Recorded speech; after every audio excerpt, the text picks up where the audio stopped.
The Secret Science Behind Miracles by Max Freedom Long. Chapter 18. Case 28.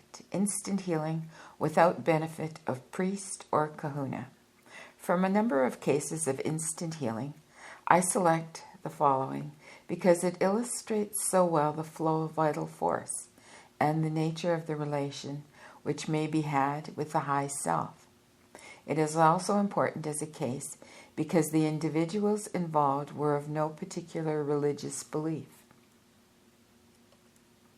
In Honolulu, in the early 20s, a large hotel was built. A man from the mainland was sent to put in the elevators. I became acquainted with him and found that he had some most unusual powers. He demonstrated these to me in various ways. One demonstration agreed with the kahuna belief that a man can extend his senses along a connecting thread of shadowy body substance and find the one who is at the other end and then learn about him. As I had contact with the man and according to Huna had made a permanent connection by way of an invisible thread or cord, it was possible for this man's trained low self to find me, wherever I might be, and learn what I was doing or thinking at the moment. And then in brackets he says, I explain this in terms of kahuna lore, although at the time I had not yet discovered the mechanism of the aka threads, end bracket. For one test, I arranged to be in an old house, where I had a photographic darkroom on various nights. I was not to turn on lights or otherwise make my presence known.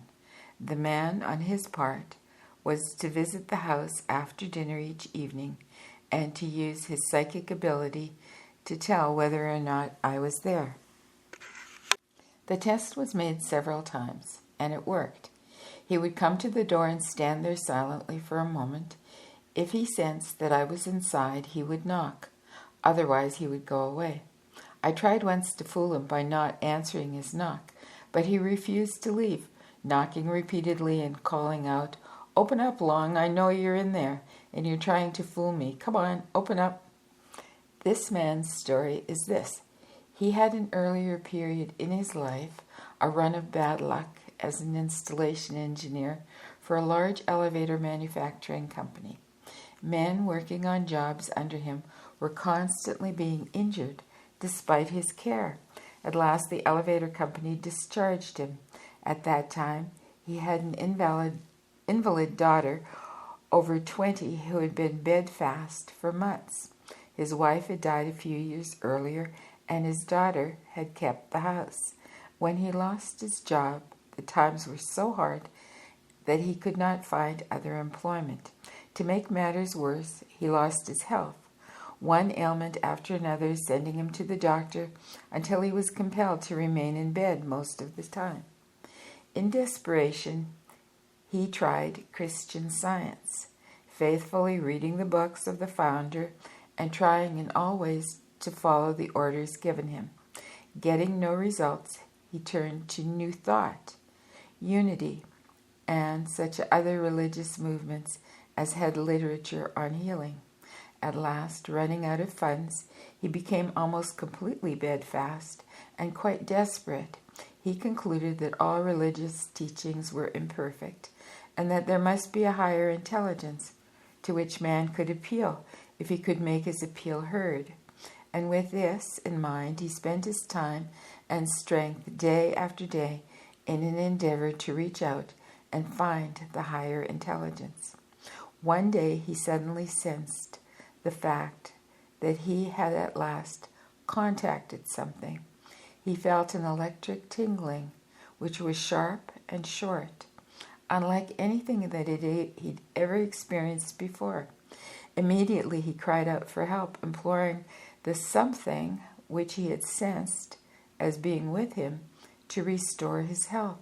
He cried out that he must have help at all costs and that he was leaving his bed to demonstrate his faith by the effort. Little by little he managed to rise from the side of the bed to his feet, praying continuously. He took one uncertain step, then another. To his joy, he found that he was growing miraculously stronger. His prayers turned to praise, and in a matter of minutes, he seemed to be completely cured and his full strength restored. Triumphant and thrilled at his discovery, he went to his daughter's room and he told her what had happened. He urged her to try to contact this new something. He tried to contact it again himself, but seemed unable to do so. Several days passed. He took up his life where he had left off and tried almost hourly to repeat the mental processes which had enabled him to contact this something. Soon and again, with suddenness, the same electric tingling, the contact was made. Instantly he began to pray frantically to the something to heal his daughter. He rushed into her room, still praying, caught her by the hands, and began pulling her to her feet. Use your faith. Get up. Show that you can. The daughter responded, praying fervently and exerting herself to the utmost to leave her bed. As in his case, the needed strength was supplied. She rose, took a step, then another. The miracle of instant healing came to her as it had to him. Voicing her thanks, she dressed and entered a new life of health. A few days later, he again made the electric contact. He had been waiting for it and had his prayer learned by heart. Instantly he voiced it. He asked to have his former job back at the elevator construction company. Confident that his prayer would be answered, he went directly to the company office and to the man who had discharged him months before. Making no explanation of any kind, he said quietly, "I'm ready for work again. Where do you need me?"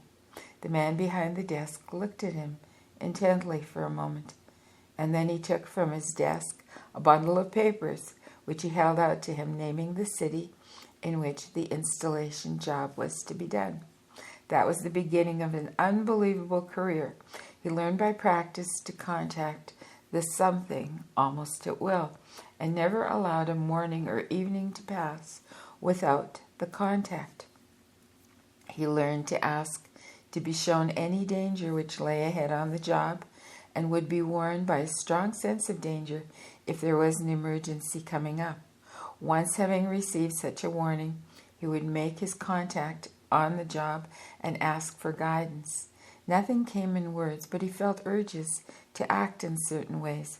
He would find the sense of danger growing until it became almost continuous, and as he went to different parts of his job, the danger sense intensified around some particular place.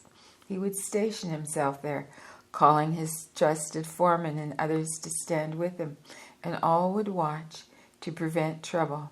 Accident after accident was thus caught in the nick of time and prevented.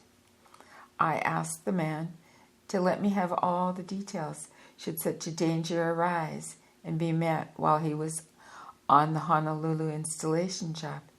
He promised, and in less than a week dropped in to see me and say that he had received a preliminary warning. The next morning, he related afterwards, the danger sense had increased.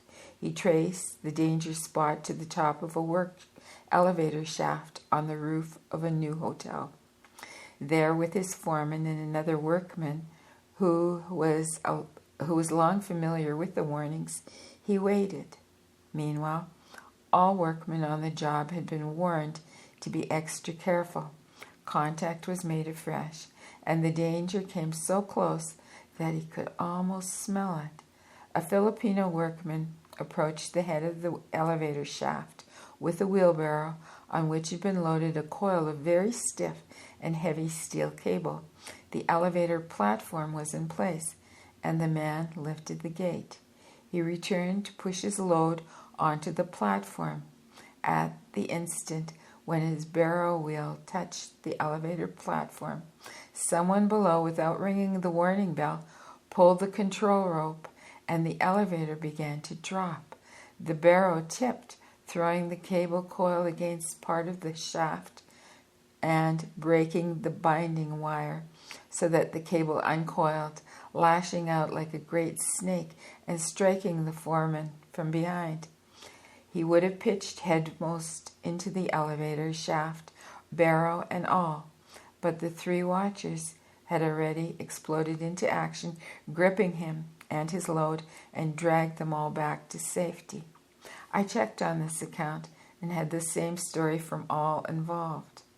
This man had, for a period of several years, been drawing from the company each year a very considerable premium because no men were injured on any job which he supervised. He was given the most difficult and dangerous assignments, and he never failed. His health and that of his daughter had remained excellent. Comment. In this case, we have an example of instant healing of physical ills, also of financial troubles, healing of body and purse. The part played by the vital force is plain to see, as it is necessary of taking time to train the low self to work in contacting the high self. Even more important, if such a thing can be, is the fact, proved by this case, that daily contact and hourly guidance may be had from the high self if asked for. The kahuna theory is that we are allowed free will, and that the high self will not interfere with our doings, no matter how we muddle our lives, except for predetermining certain vital events of life, unless we ask it to come to our aid. Asking it is opening the door. The kahuna belief is that the high self yearns over us, as a parent over a wayward child, and longs to help and guide us, but is bound to keep hands off our affairs until we make the astounding discovery that there is a high self and that there is a way to gain its help in living. We cannot know what law restrains the high self from guiding our every act, but we can judge by what happens, invariably arriving at the conclusion that there must be some such law or restraint on the level of the high self. The story of this man who found what he called something, and who felt at contact an electric thrill, which he called getting the tingling, would not be complete if I failed to tell of an incident which showed plainly the part of the complex plays in blocking the path contact between the low self of man and the high self. The elevator engineer became interested in photography while in Honolulu and bought a fine camera, getting instruction in its use from me and from an Australian tile layer who had worked on the building under construction. The Australian had a collection of very fine nude studies. He showed them to the elevator man and offered to give him one. The offer was accepted, and a modest enough picture was selected. This picture was a fine example of photography, lighting, posing, and tone, and was placed on the dresser in the hotel room where the elevator man lived. He placed it there in the evening, and the next morning was puzzled to find that his usual contact with the something could not be made. All day long he worried over the puzzling failure, going off alone to the new structure to try repeatedly to make contact, but without success. That evening, upon returning to his room after a hasty dinner, his eyes chanced to fall upon the picture. He approached it questioningly, taking it up for careful examination. It was not a thing he considered wicked. It was a photographic art. The picture was a thing of beauty. However, a deep suspicion grew in his mind that the picture had something to do with his puzzling failure. Taking immediate action, he returned the picture to the Australian with the explanation of what the trouble seemed to be. An hour later, he was successful in making contact. He asked to be told if the picture was sinful. He got no impression of any slightest kind in reply. In telling me of the strange affair, he pointed out that he never knew what the something might or might not consider a sin.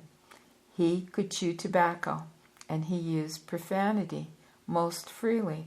He considered himself about as wicked as most decent men, but experience had taught him that certain little things might most unexpectedly and inexplicably prevent his making the contact. It is evident that in this case there was an old complex, probably from early training in sex ethics or modesty, which remained in his low self. The nude study would have been welcomed in any art exhibition, but it served to touch off the complex, even when it had not occurred to the middle self of the man that there was anything in the picture to criticize. The low self reacted to the complex and felt that the man was guilty and should be ashamed. Figuratively speaking, it hid its face like a small boy and refused to venture into the presence of his parents, lest it be scolded. With the picture out of the way, the path of contact was again open. Note that the picture was a physical thing. It was impressive. It could be seen and touched. It was a physical stimulus, and it roused the old complex as 100 imaginings of similar pictures could not have done. The return of the picture to the Australian was a physical stimulus sufficient to put the complex back on the mental shelf, out of the way again. Over and over, the point must be stressed that if one cannot get rid of such complexes as these, he must bow to them. The elevator man had to give up his pretty picture. The girl who danced and drank and had the open sore on her ankle and could not get rid of the early complex belief that dancing and cocktails were a sin, she would have been wise had she understood to give up dancing and drinking, for her complex was such that it was dangerously easy to reestablish before the drastic operation became necessary. And that concludes Chapter 18. Chapter 19 is entitled The Magic of Rebuilding the Unwanted Future. Well, that sounds intriguing. I hope you'll come back for that, and please like and subscribe, and till soon.